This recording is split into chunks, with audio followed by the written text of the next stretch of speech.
Today on Naturalist, we are in the Tempest's yard and we are filming a Grapevine Beetle. This is the show where we interview different insects and other species of animals that we find in the yard.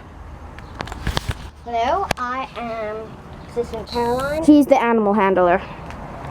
And we have here a grapevine beetle.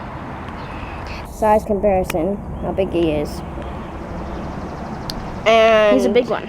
They lay their eggs and their larvae. They let their larvae grow in rotting trees and moist stumps, like many beetles. And they like to eat grapevines and other vines like that. You'll find them in places like that. And they come in their full stage from May to September. Oh, so that's when you can see them about. Okay. Well, bye, and look out for the next episode of Nature Naturalist.